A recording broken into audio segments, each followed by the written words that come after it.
ঈদের দিন দেখা যায় কোরবানি সম্পন্ন করার পর আমাদের সমাজে অনেক মানুষ বর্জ্য যথাযথভাবে পরিষ্কার করেন না, ফলে পরিবেশ দূষিত হয় এবং সাধারণ মানুষের কষ্টের কারণ হয়। এ বিষয়ে সকল মুসলমানদের উদ্দেশ্যে সচেতনতামূলক ও সতর্কতামূলক আহ্বান জানাবেন আশা করি। ধন্যবাদ প্রিয় দর্শক, খুবই গুরুত্বপূর্ণ একটি বিষয় আপনি আমাদের দৃষ্টিতে এনেছেন। আমরা প্রতি বছরই এ বিষয়ে কথা বলবার চেষ্টা করি। আমাদের কোরবানির পশুর বর্জ্য, রক্ত কোনো কিছু যেন কোনো পথচারীদের বা আশপাশে চলাচলকারীদের বা বসবাসকারীদের কোনোভাবে কষ্টের কারণ না হয়, অসুবিধার কারণ না হয়, বিষয়টি লক্ষ্য রাখা আমাদের কর্তব্যের অংশ।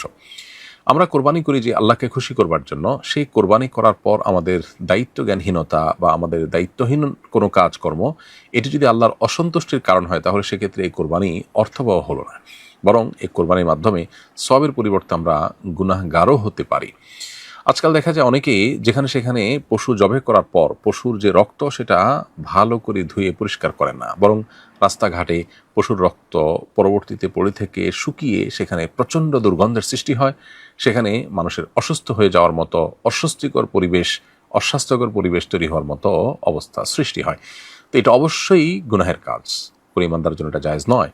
যেখানে রাস্তায় কষ্টদায়ক কিছু কেউ ফেলে রাখলে, এমন কিছু যদি ফেলে রাখে যা মানুষের কষ্টের কারণ হয়, অসুবিধার কারণ হয়, সেটা তুলে ফেলাটা ইমানের অঙ্গ, হাদিসে সুনির্দিষ্ট করে বলা হয়েছে।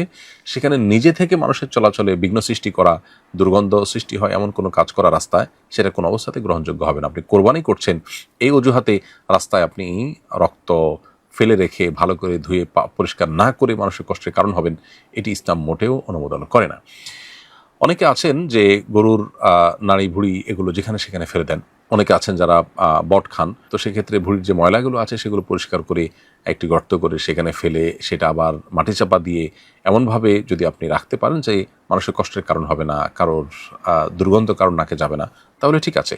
কিন্তু আপনি ভুঁড়ির ময়লাগুলো যেখানে সেখানে ফেলে দিলেন, আপনি একটা আপনার খালে, বিলে, রাস্তার ধারে জাস্ট ওটা ফেলে দিয়ে আপনি চলে আসলেন এবং দিনের পর দিন, মাসের পর মাস এটির দুর্গন্ধ মানুষের কষ্টের কারণ হলো, অনেকে অসুস্থ হলো, তাহলে সেক্ষেত্রে সন্দেহাতীতভাবে এটি গুনাহের বিষয় হবে। অতএব কোরবানির পশুর বর্জ্য, এমনকি মলমূত্র, রক্ত, তার বুড়ির যে ময়লা, এগুলো অবশ্যই আমাদেরকে যথাস্থানে ফেলে দিতে হবে যাতে মানুষের কষ্টের কারণ না হয়। কোরবানির আগে এবং কোরবানির পরে আমাদেরকে বিষয়ে যথেষ্ট দায়িত্বশীলতার পরিচয় দিতে হবে, না হলে আমরা কিন্তু আল্লাহর কাছে গুনাহগার হওয়ার সমূহ আশঙ্কা আছে। অতএব একজন মুসলিম হিসাবে আমরা কোনো মানুষের কষ্টের কারণ হব না।